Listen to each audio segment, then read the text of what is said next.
somebody else told the story, said they were homeless, and you said they hijacked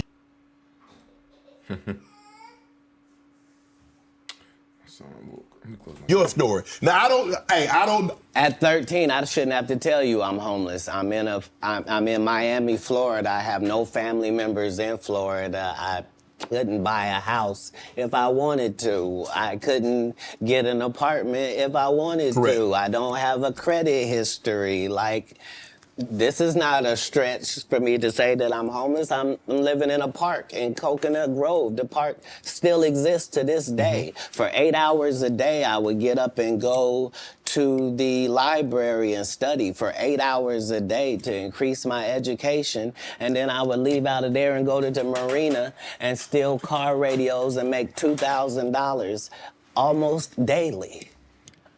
Like, I had a routine. So you really could have played that old thief in Santa Claus. You could have played him.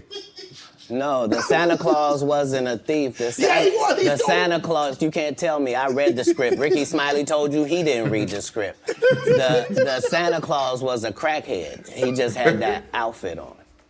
That's what I couldn't have played. Okay. Like, I couldn't have played a black guy that got raped in the bathroom. Right. So at any point in time, did you like, man, I made a mistake, man. I should have stayed my butt in Ohio, man, because this ain't what I signed up for. I didn't experience anything once I left home that I hadn't signed up for. If anything, it saved my life. Me being homeless for that small period of time allowed me to see all of the people that were in that situation and to see that these were lawyers and doctors and teachers, and that these people were white and black and Asian and Indian. And the only thing that all of these homeless people had in common was they made a bad decision and aligned themselves with drugs. And I interviewed them all. What drug?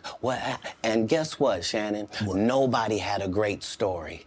Nobody had a great story of what meth had done for them, what crack had done for them, what cocaine had done for them, what heroin had done for them, what speed had done for them. Nobody had them stories.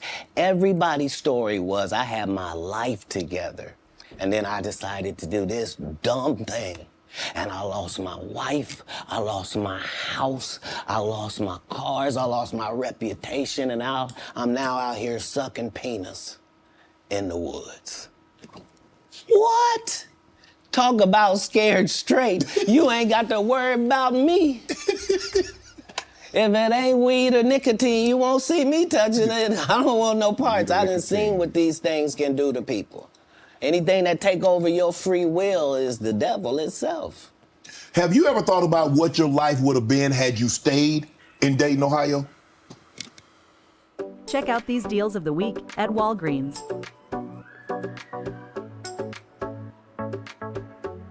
That nigga Katt Williams funny as dog shit. No, that's like asking somebody that's in the NBA for 14 years, like, what would have happened if you didn't come to the NBA? Oh, I shudder to think. I thought it was what I was made for. I thought it was what I was built for. Anybody that knows me will tell you that when they first met Katt Williams, when I was Cat in the Hat, and they tell these stories about how he changed his name. Look, the truth of the matter is Disney sued me. Yeah, I was Cat in the Hat. They sent me a cease and desist letter, and I'm not even making $25,000 a year. And the mega company Disney has sent me a cease and desist telling me I can't use any variations of that name. Fine, I'm Katt Williams. That's all that happened. I have been this same product the entire time. They will tell you when they first saw me doing stand-up, I was just like this. This is what I bring. This is my style. When did you know were you always funny? Did you always want to be a comedian? Did you stumble on a comedianship? No, I loved what they did, and so I studied them, all of them. I studied all of the white comedians because I wanted to know, why is Monty Python funny? Why is Don not so talented? I wanted to know what is George Carlin's thing? Like, so I studied all of the comedy masters regardless of the field because I loved to laugh. I didn't know that these people were making a great living at doing this. I thought this is just what they did.